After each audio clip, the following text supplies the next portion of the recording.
budaya positif. Budaya positif merupakan perwujudan dari nilai-nilai atau perilaku yang diterapkan di sekolah. Budaya positif dapat mendorong murid untuk mampu berpikir, bertindak, dan menciptakan sebagai proses memerdekakan dirinya sehingga murid mampu mandiri dan bertanggung jawab. Proses ini budaya positif terdiri dari beberapa bagian. Yang pertama, perubahan paradigma belajar.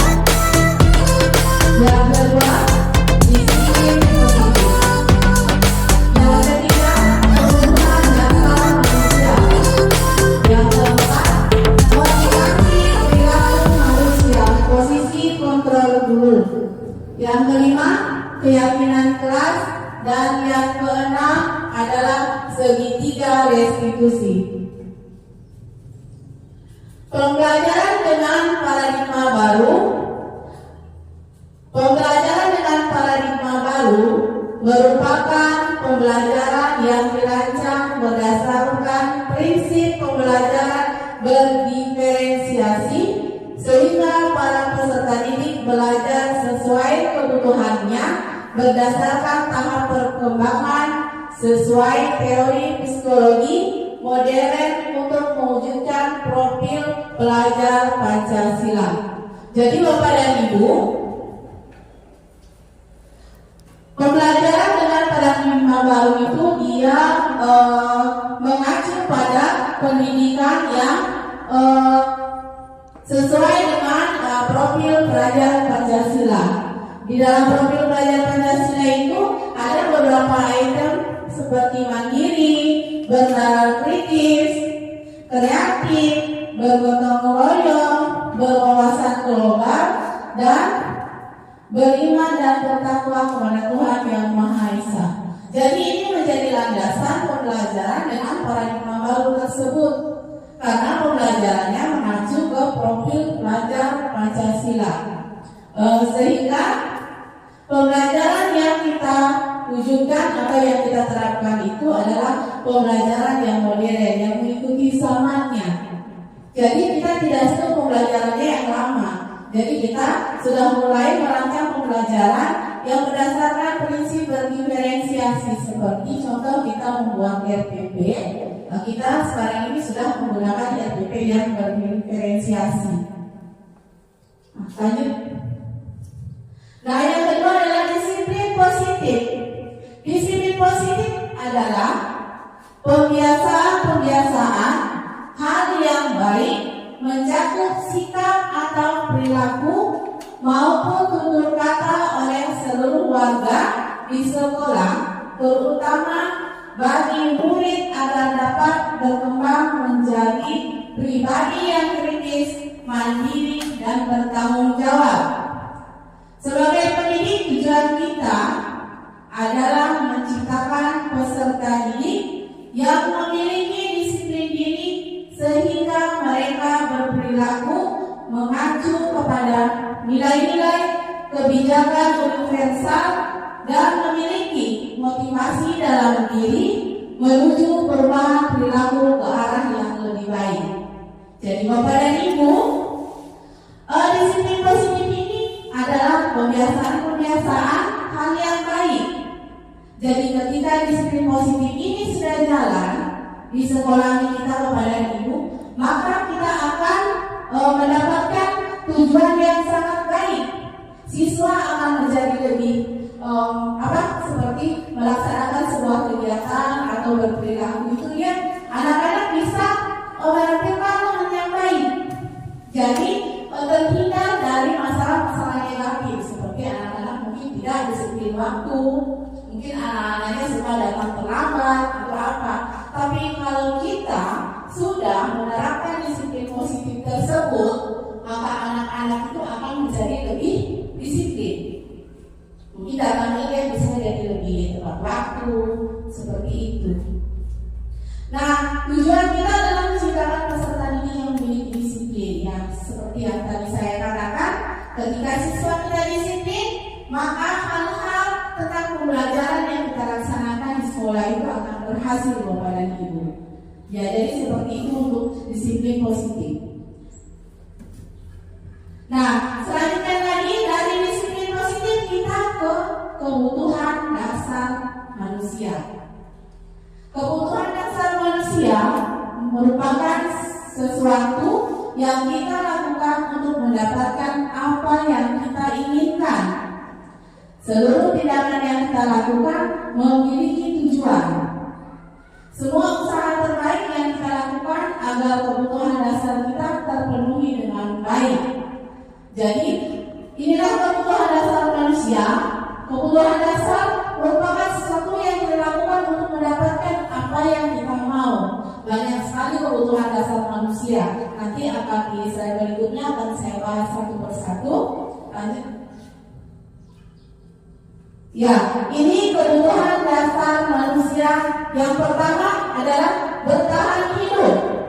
Bertahan hidup mencakup makanan, pakaian, tempat tinggal, dan kesehatan.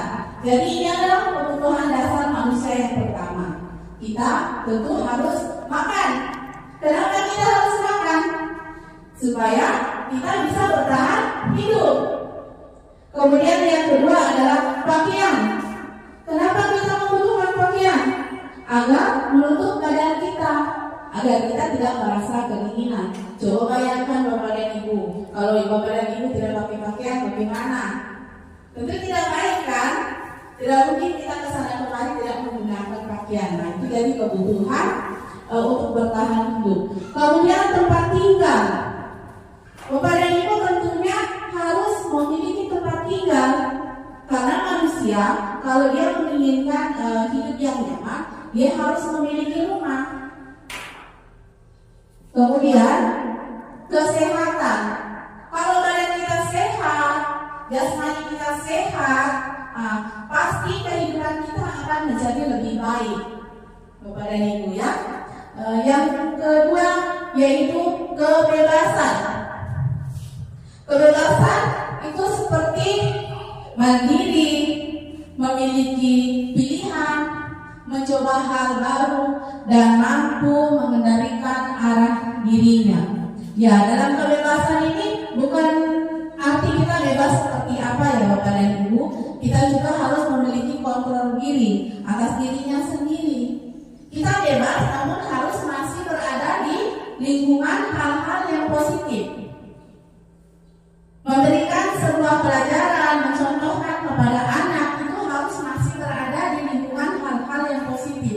Kita tidak boleh menampilkan hal-hal yang negatif kepada siswa, walaupun kita memiliki kebebasan untuk melakukannya. Jadi kita harus mandiri. Kenapa kita harus mandiri? Ketika kita melakukan hal, kita bergantung pada orang lain. Ketika orang tersebut tidak ada, kita harus bergantung dengan siapa? Kalau bukan dengan diri kita sendiri. Jadi seperti itu. Kemudian memiliki pilihan. Kita harus menentukan pilihan kita sendiri. Jangan mengikuti orang lain. Boleh kita mengikuti, tetapi kita ambil hal yang baiknya. Kalau misalnya teman itu mengajak kita ke hal yang negatif, ya jangan ikut.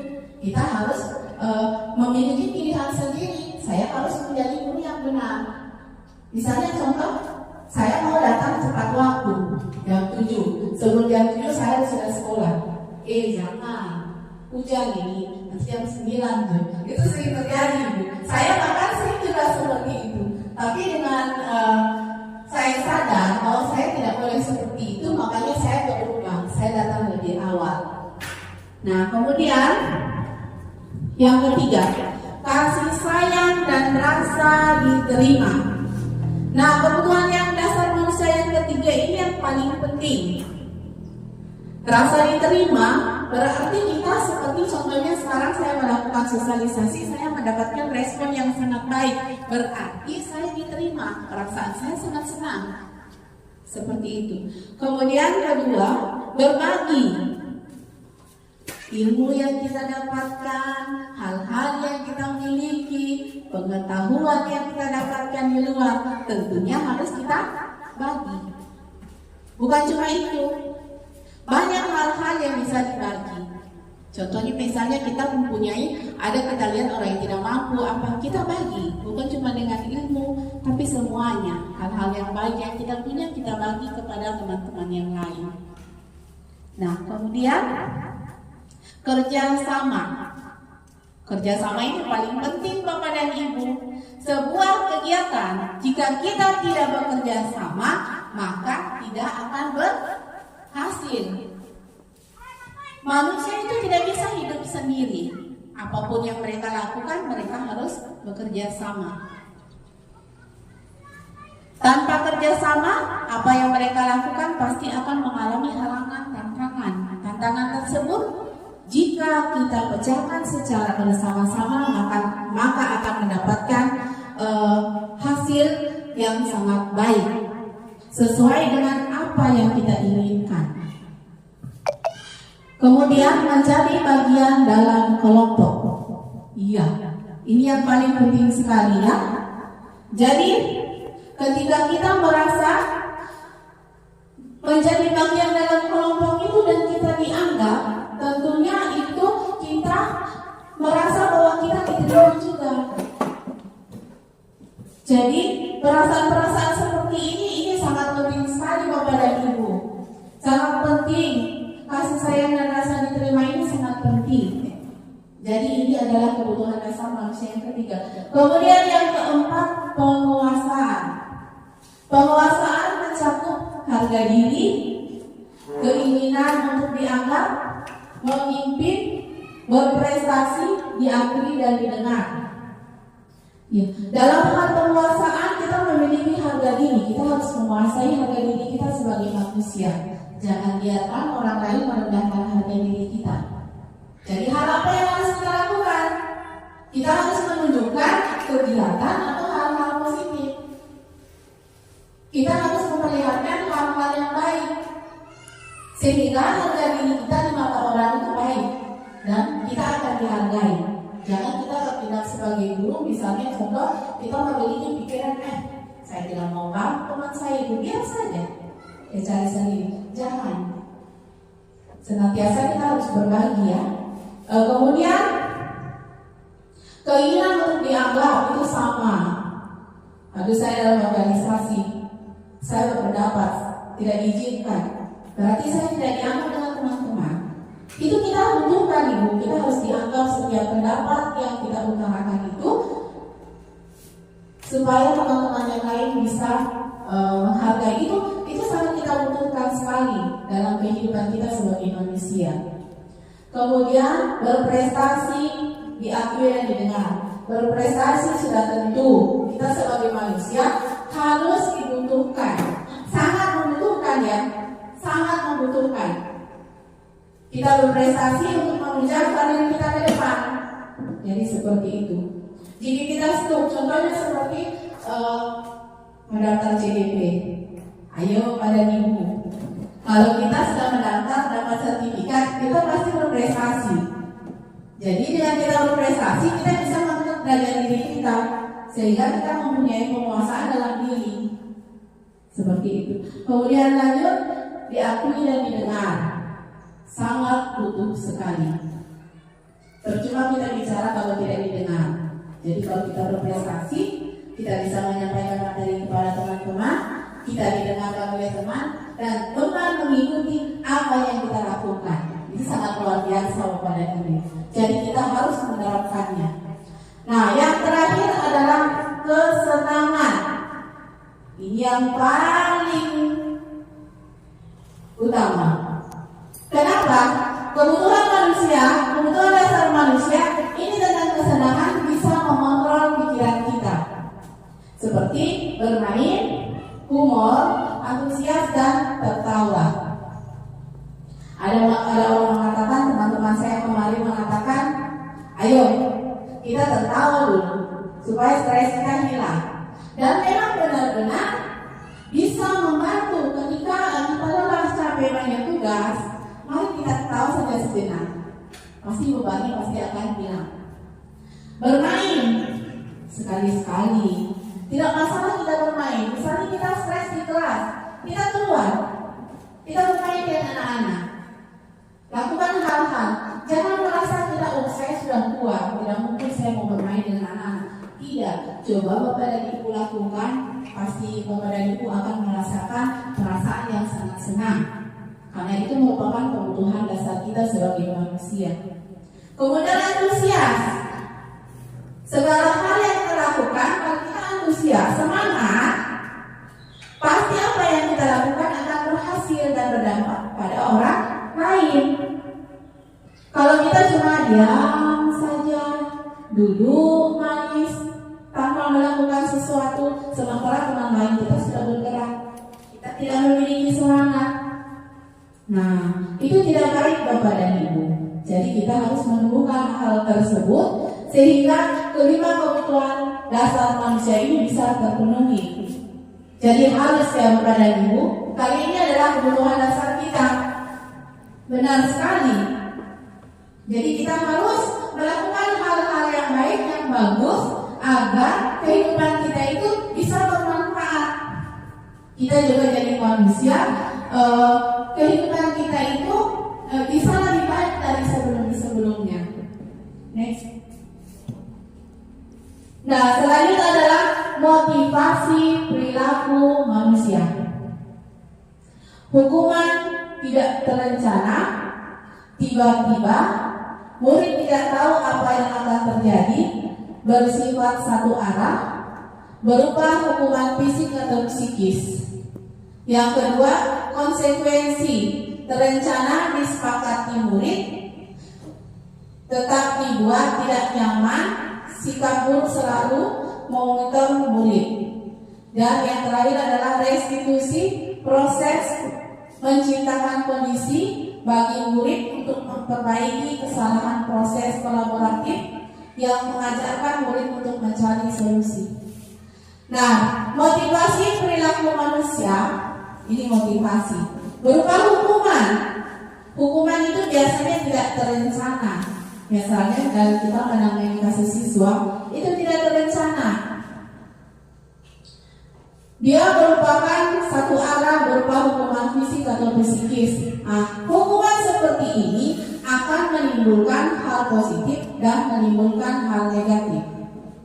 Hal positifnya kita mendisiplinkan siswa, tapi hal negatifnya kita akan mendapatkan siswa yang tidak patuh. Kita tidak boleh menerapkan hukuman Bapak dan Ibu dalam sekolah.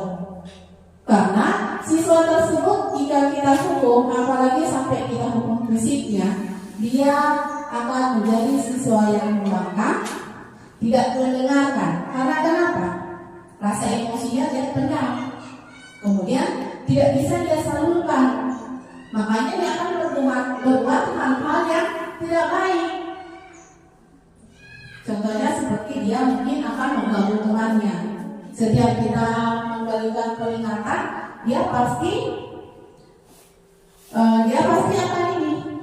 Sudah, saya tidak mau dengarkan ibu guru. Itu baru kita sedang memberikan hukuman. Biasanya kita selalu melakukan hal itu, padahal itu tidak baik.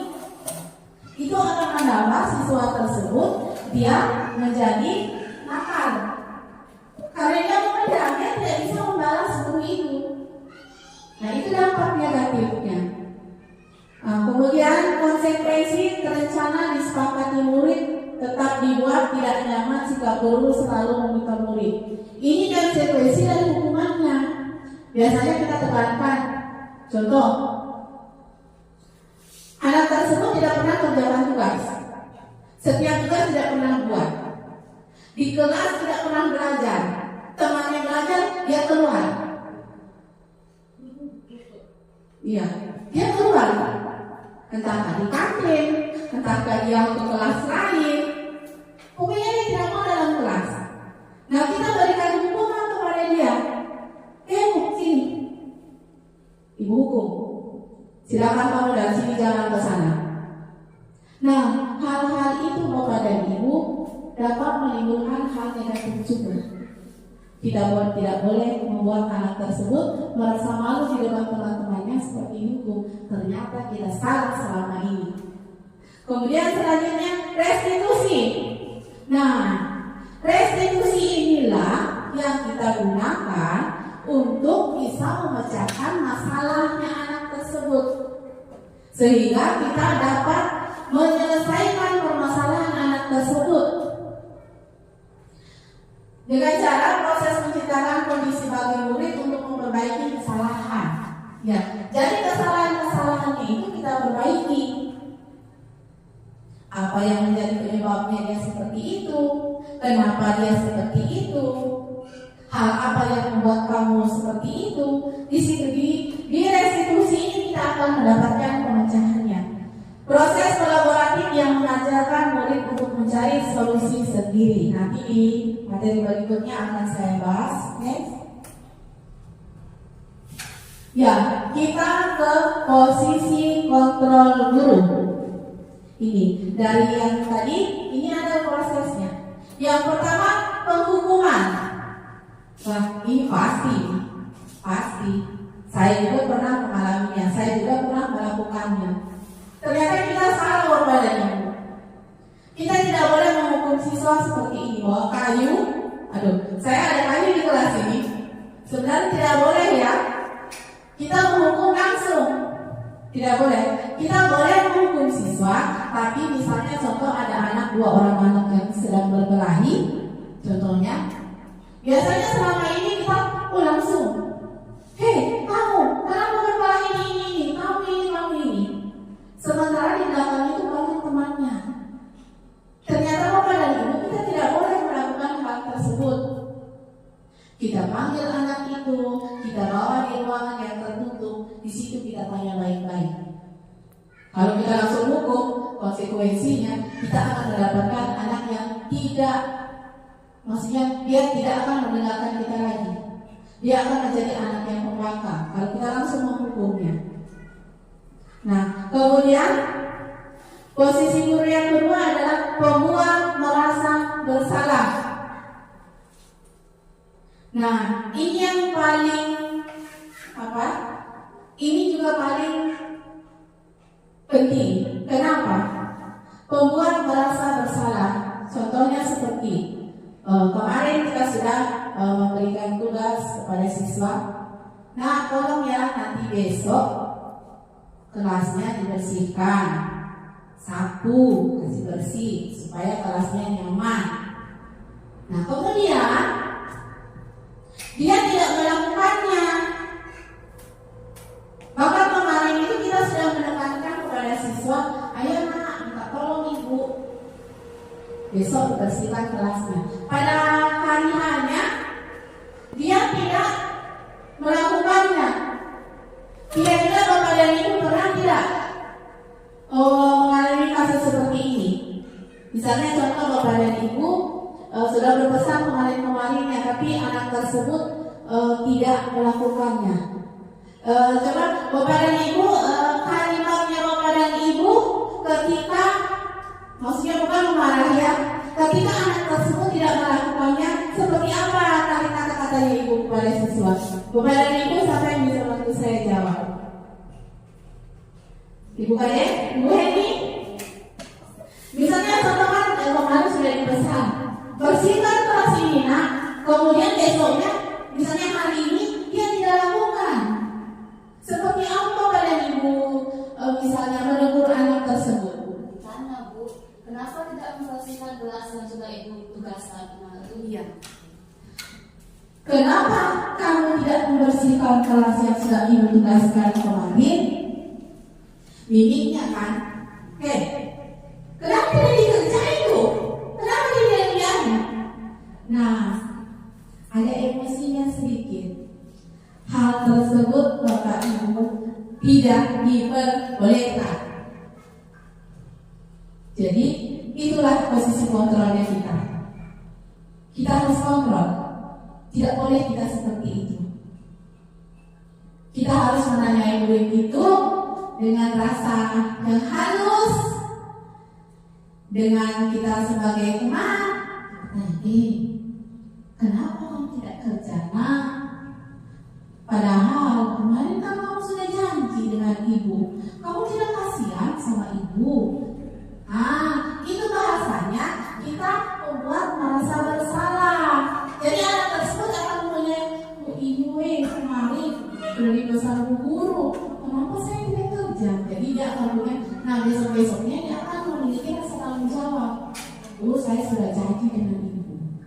Begitu. Kemudian selanjutnya pemantau. Pemantau ini kita pantau anak-anak itu. Apa yang kita lakukan? Kita pantau, kita lihat anaknya itu. Oh, hal apa yang dia lakukan? Kita lihat. Pemantau itu dia seperti mukanya daftar. Misal contoh, kita kasih tugas anak. Ya, kerjakan ini. 1 jam kamu harus sudah selesai. Jangan senyum. Jangan dekat dengan siswa. Apalagi peluk-peluk dia, jangan. Adakan jarak antara siswa dengan guru. Biarkan dia menyelesaikannya. Waktunya 1 jam. Teman yang sudah selesai, dia belum selesai, dia pasti akan terpacu. Karena kita tidak sudah menekankan 1 jam harus sudah selesai. Sudah, jangan senyum. Pasti anak tersebut dia akan memiliki pikiran, aduh saya harus selesai ini. Nah seperti itu posisi pemantaunya. Kemudian teman, posisi guru sebagai teman. Ada yang bisa bantu saya? Kita sebagai posisi guru sebagai teman itu seperti apa? Ibu Tri, bisa bantu saya? Terima kasih kesempatan yang telah diberikan.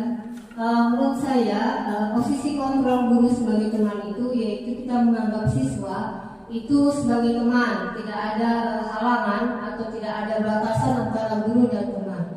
Menurut saya, hal ini juga sebenarnya tidak perlu dilakukan oleh guru. Sebagai teman itu adalah kadang anak itu akan melampaui batas pada kita. Jadi menurut saya di sini pemaparan dari beberapa posisi kontrol guru dari penghukum, pembuat merasa bersalah, teman dan pemantau itu mempunyai kebaikan dan posisi buruknya juga. Tapi kita sebagai guru harus bisa memilah manakah di antara kelima dari posisi kontrol guru ini mana yang bisa diambil atau kita gunakan. Apakah penghukum, pembuat merasa bersalah, teman atau pemantau atau manajer. Jadi nanti di sini saya juga karena pernah sebagai CGP angkatan 9, jadi saya sedikit agak paham mengenai 5 posisi kontrol ini. Nanti sebagai Eva akan menjelaskan lebih lanjut lagi bagaimana itu posisi kontrol sebagai manajer. Terima kasih. Iya, terima kasih saya ucapkan kepada Ibu Tri, luar biasa sekali ya. Saya juga ini sedikit mendapatkan ilmu dari beliau karena beliau baru saja selesai melakukan pendidikan CGP. Terima kasih saya ucapkan kepada Ibu. Kemudian kita lanjut ke posisi kontrol yang kelima sebagai manajer. Berarti sebagai manajer itu kita sebagai guru memiliki posisi kontrolnya kepada siswa.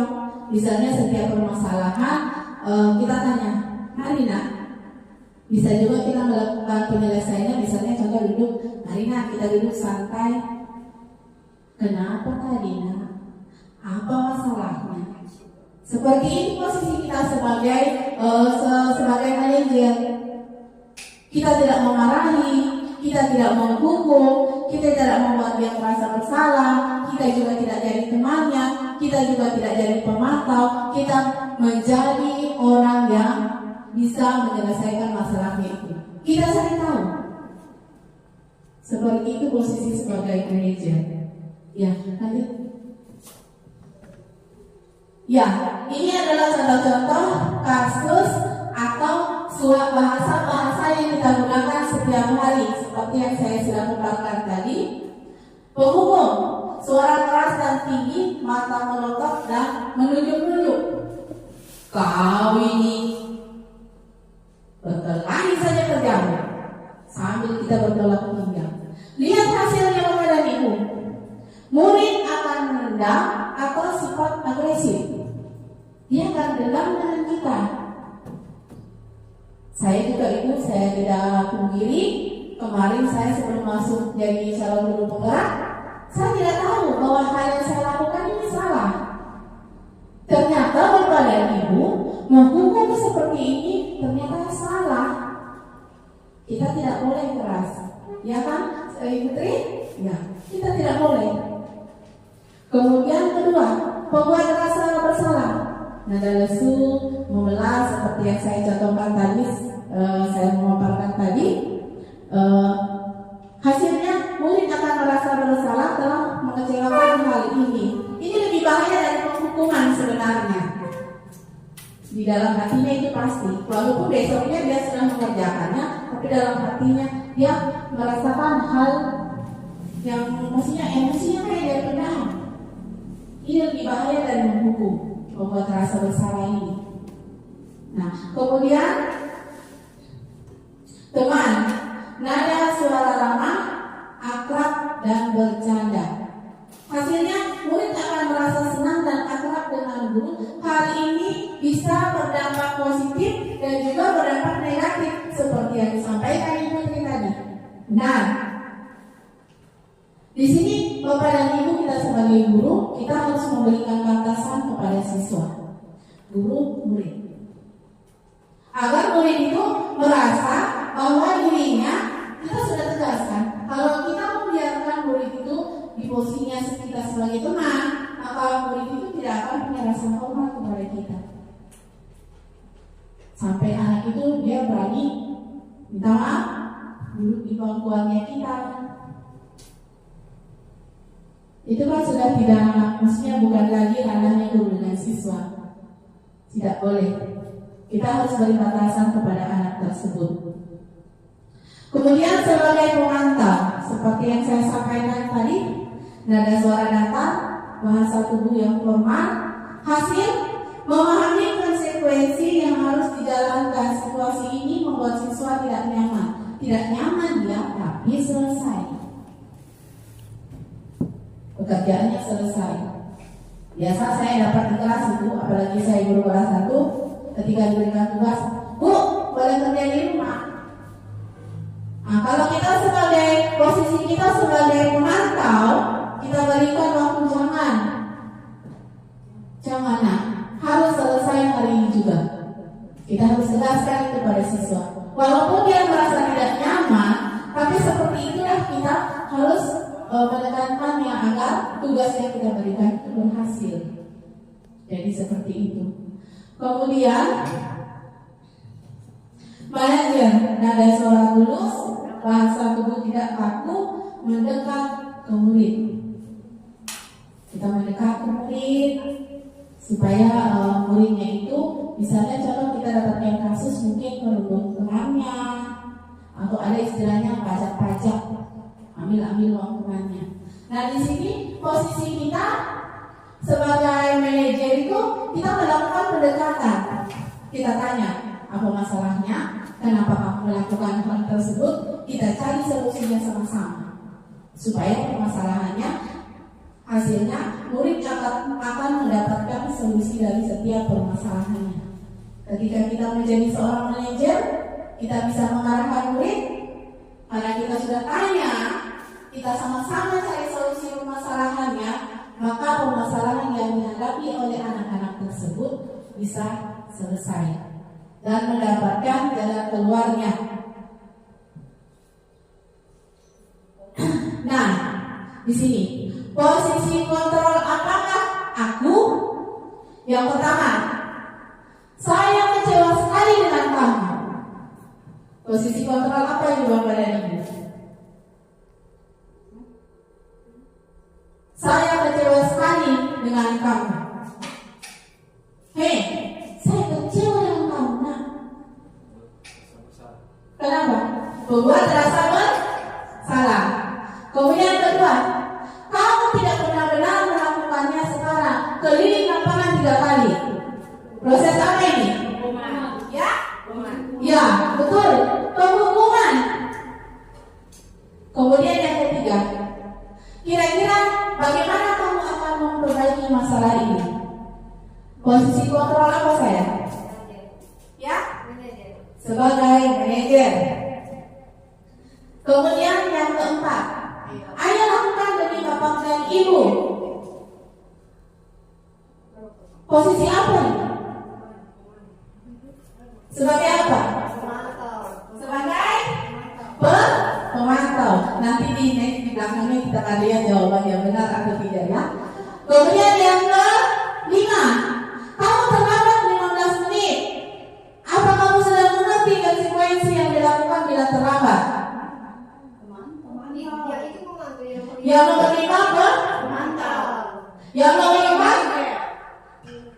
Teman. Pembuat. Ya, next. Ya, yang pertama pembuat rasa bersalah. Yang kedua penghukuman. Yang ketiga manajer. Yang keempat sebagai teman. Yang kelima sebagai pemantau. Tepuk tangan untuk kita semua. Ya, lanjut. Next waktu. Ya, Bapak dan Ibu, saya persilahkan untuk menonton video yang akan saya tampilkan di layar depan.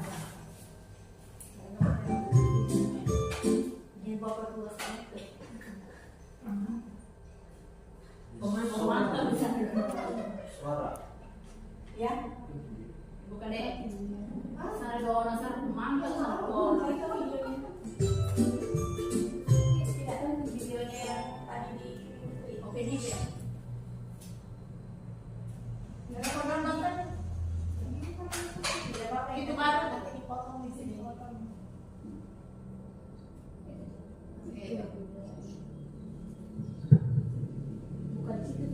Bukan situ saja. Hah? Musik itu mau jadi musik. Jadi musik.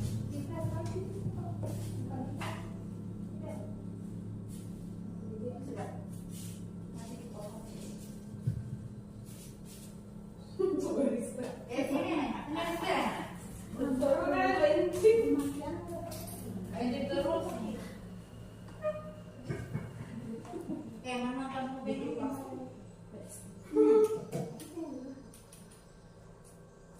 Coba putar langsung di situ. Bisa bilang putar situ. Harus di-share nanti. Sudah jadinya ini.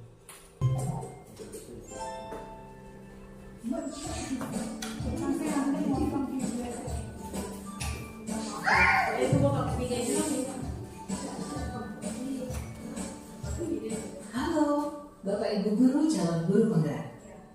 Video ini akan menampilkan 5 adegan interaksi guru dan murid. Silakan menonton dan merefleksikannya.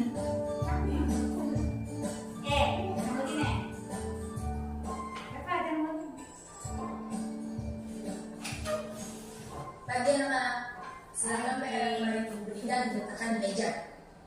Anton, kamu sudah mengerjakan belum? Mengerjakan saya, Bu. Kamu selalu ya nggak ngerjain PR. Sekarang kamu duduk di depan, lalu tulis. Saya berjanji tidak akan mengulangi lagi. Saya berjanji akan berusaha menjadi murid yang rajin belajar sampai pelajaran saya selesai. Lama ya. Iya, nah. Hari ini ada tugas ya. Ada yang belum mengerjakan? Anton, kamu sudah mengerjakan? Belum, Pak. Kamu nggak ngerjain tugas. Kamu mau jadi apa? Coba bayangkan orang tuamu betapa kecewanya sama kamu. Itu sudah kelas 5. Harusnya bertanggung jawab sama dirimu sendiri.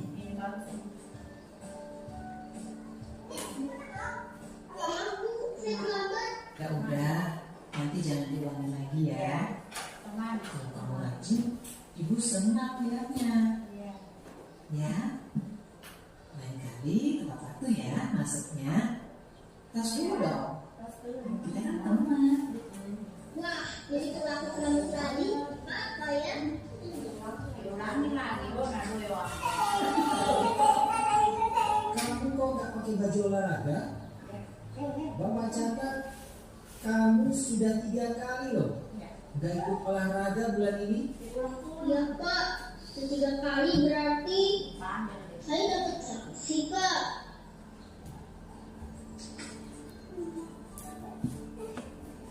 Ini, Bu. Saya mengumpulkan tugas. Maaf ya, Bu. Saya terlambat mengumpulkan tugas. Kenapa kamu terlambat mengumpulkan tugas? Iya, Bu. Saya kalau sore bantu Ibu jaga warung. Gak sempat ngerjain tugas. Kira-kira nih, apa yang bisa kamu perbaiki supaya kamu bisa mengerjakan tugas tepat waktu. Coba, kapan biasanya kamu membantu ibu jualan? Bagaimana kalau kamu membuat jadwal? Kapan kamu akan mengerjakan tugas? Oh gitu ya Bu. Ya coba deh Bu. Terima kasih Bu. Iya, Bapak dan Ibu, setelah menonton video tersebut, bagaimana hal apa yang Bapak Ibu dapatkan di video tersebut? Apakah sesuai dengan 5 posisi kontrol kita sebagai guru? Sesuai? Ya, tentu saja sesuai Bapak dan Ibu. Nah, kelima posisi itulah yang harus kita lakukan sebagai yang mestinya kita gunakan untuk mengontrol diri kita. Ya, lanjut. Nah, kita lanjut ke keyakinan kelas. Keyakinan kelas merupakan kesepakatan kelas yang diyakini bersama guru dan murid dengan harapan dapat meningkatkan kedisiplinan murid. Keyakinan kelas berupa pernyataan universal dibuat dalam bentuk positif dan bersifat abstrak. Keyakinan kelas hendaknya tidak terlalu banyak sehingga mudah diingat dan dipahami. Semua warga kelas ikut dalam membuat kesepakatan kelas lewat kegiatan mengutarakan pendapat. Nah, di sini Bapak Ibu, di dalam kelas kita itu harus membuat keyakinan bersama siswa tentang hal-hal apa, hal-hal yang mereka inginkan di dalam kelas tersebut. Misalnya contoh, kita harus tanya ke siswa, kelas seperti apa yang mereka inginkan? Iya. Kelas yang bagaimana mereka inginkan? Apakah mereka menginginkan kelas yang baik atau mereka menginginkan kelas yang tidak baik? Nah, hal ini kita lakukan, kita diskusikan bersama siswa. Kemarin saya sudah melakukan tentang keyakinan kelas bersama anak-anak. Di situ saya seperti berdiskusi dengan siswa. Saya tanya, anak-anak kelas seperti apa yang kalian inginkan? Banyak sekali masukan dan masukan yang anak-anak berikan. Ada yang mengatakan, saya mau kelas yang nyaman Bu. Ya, masuk. Saya mau kelas yang bersih Bu. Iya. Saya mau kelas banyak bukunya Bu. Boleh. Nah, kemudian Ibu, saya mau kelas yang banyak bunga. Boleh, untuk keindahan kelas. Ibu, saya mau kelas itu dihias Bu, supaya cantik. Boleh. Nah, tentunya keyakinan kelas yang kita bentuk itu bisa menghasilkan hal-hal yang positif. Contohnya saya ambil satu, menginginkan kemarin kita sepakati di kelas ini, kemarin di kelas 1 saya dengan siswa itu menyepakati menginginkan kelas yang bersih, tertib, aman, nyaman. Jadi kalau kelasnya bersih, kelasnya cantik, kelasnya sesuai dengan yang mereka harapkan, maka kelas tersebut akan nyaman bagi siswa. Nah, ada setiap keyakinan yang kita lakukan, kalau ada salah satu anaknya yang melanggar, pasti dia akan mendapatkan konsekuensinya. Apa konsekuensinya? Ketika kelasnya dibuat kotor, maka dia akan mendapatkan keadaan tidak nyaman dalam belajar. Maka di situ itulah kita yang harus lakukan. Kita harus memberikan posisi kontrol kepada anak tersebut. Kita harus keyakinannya kita seperti ini. Kita mau kelasnya bersih. Sekarang kotor. Nah, untuk menyelesaikannya kita menggunakan segitiga restitusi. Segitiga restitusi adalah suatu proses dialog yang dijalankan guru atau orang tua agar dapat menghasilkan murid yang diri dan bertanggung jawab. Segitiga restitusi membantu murid memiliki tujuan disiplin positif dan memperbaiki dirinya setelah berbuat salah. Restitusi bukan untuk menebus kesalahan, namun belajar dari kesalahan.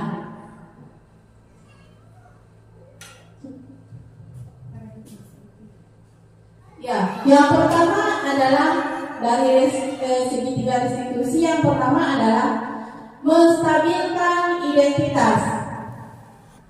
Ya, menstabilkan identitas itu biasanya kita memberikan, maksudnya kalimat-kalimat yang kita gunakan itu kalimat berbuat salah itu manusiawi. Ibu tidak akan marah, ibu akan bantu mencari solusi. Menstabilkan identitas. Kemudian kedua, validasi tindakan yang salah. Kalimatnya, kamu pasti punya alasan, padahal kamu bisa melakukan yang lebih buruk dari ini. Kamu patut melindungi diri. Seperti itu kalimat-kalimatnya. Kemudian menanyakan keyakinan. Apa keyakinan kelas kita?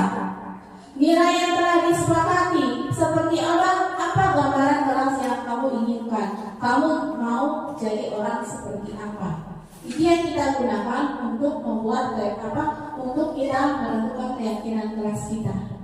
Jadi kita harus stabilkan identitasnya. Kita harus tanya, kalimatnya berbuat salah itu manusiawi. Contohnya kemarin saya itu ada 2 kasus. Kasus yang pertama itu adalah mengambil makanan teman tanpa izin. Nah, itu kemarin saya dapatkan anak-anak yang melakukan kegiatan tersebut sehingga temannya marah. Nah, segitiga restitusi ini kita gunakan. Kita tanya, misalnya saya ambil contoh si Budi, kenapa tadi kamu ambil makanan temanmu? Pasti dia akan jawab, saya lapar, Bu.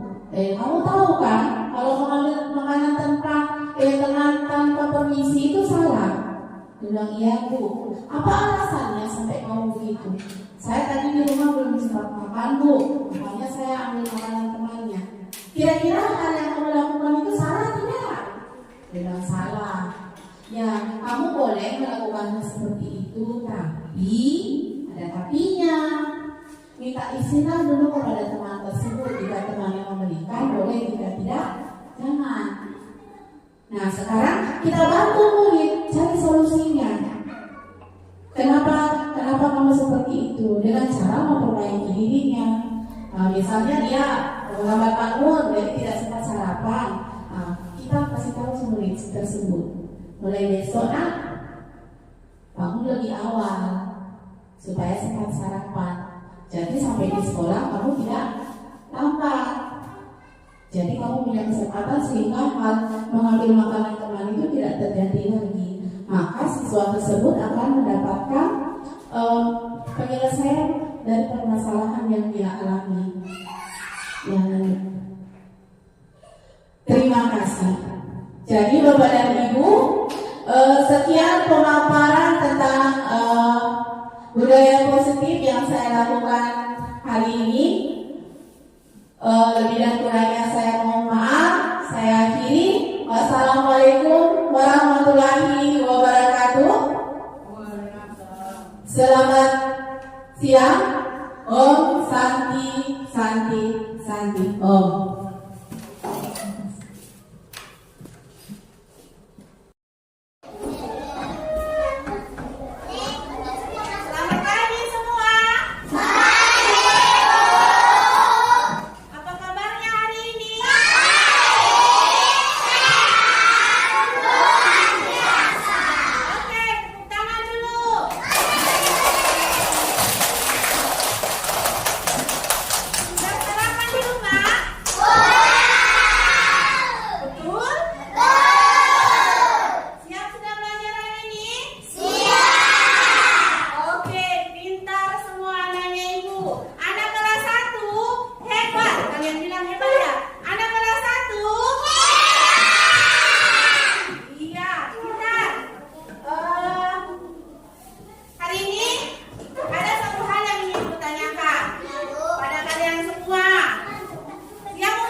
dengan keyakinan kalian. Oke. Ya.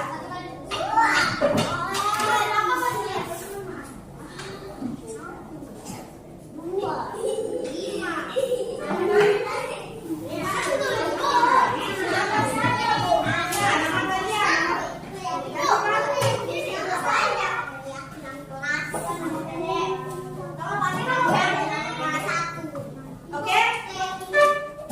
Tolong tulis namanya nama pendek aja. Oke, yang sudah selesai, ayo mari silakan pendek satu-satu ya. Satu ya. Gantian ya, gantian. Antri ya. Ya, silakan pendek. Siapa lagi?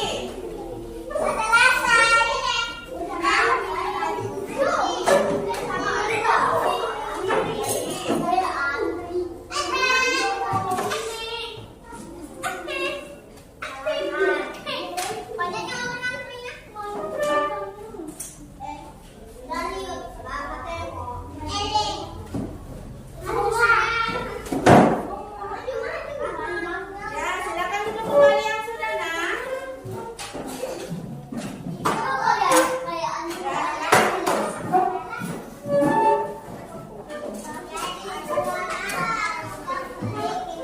Ya, baik, siapa lagi yang belum? Ya.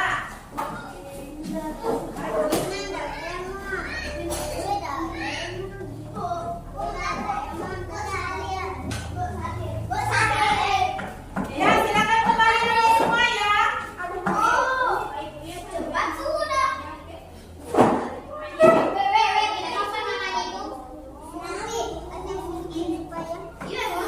Sudah, selesai pendek. Yang mananya? Siapa lagi yang belum? Sudah semua? Oke, bagaimana perasaan kalian tadi setelah senang tidak? Oke, sekarang silakan perhatikan. Ibu akan bacakan satu-satu keyakinan kelas kalian. Aisyah menginginkan kelas yang bersih. Kemudian Fatir menginginkan kelas yang bersih juga. Vicky dia menginginkan kelas yang banyak kamar. Bagus. Kemudian Sinta menginginkan kelas yang nyaman. Kemudian Kalista juga menginginkan kelas yang bersih. Bagus ya. Ayu Asila menginginkan kelas yang bersih juga. Bagus ya, karena kalau kelasnya bersih itu keren. Kemudian Tasya menginginkan kelas yang banyak bunga. Wow. John yang menginginkan kelas yang bersih. Tuh. Kemudian Hikya menginginkan banyak buku. Wih, keren, juara. Kemudian Rusli menginginkan kelas yang bersih. Kemudian Desa juga menginginkan kelas yang bersih. Rio menginginkan kelas yang bersih juga. Sari dia menginginkan kelas yang belajarnya nyaman. Keren. Sela menginginkan kelas yang nyaman juga. Gitu ya. Janet menginginkan kelas yang nyaman. Kemudian Adit menginginkan kelas yang indah. Keren, banyak hiasan ya. Gatila menginginkan kelas yang taat aturan. Keren. Dia menginginkan kelas yang bersih. Kemudian Atifah menginginkan kelas yang nyaman. Nah, baiklah. Nah, dari beberapa yang kita jelaskan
Ya, kelas yang nyaman. Silakan kalian tentukan kelas apa yang kalian inginkan.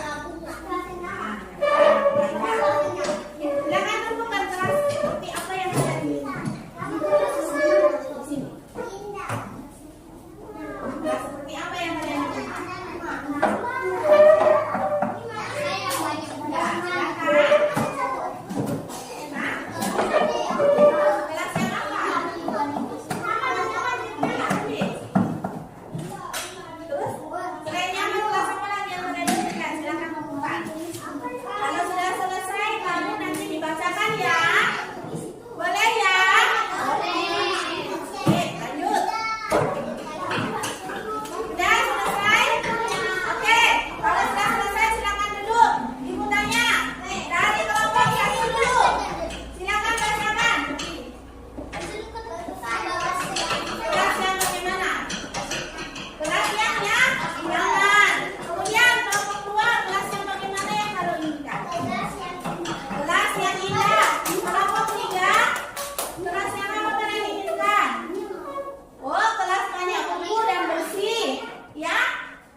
Jadi kalian harus bisa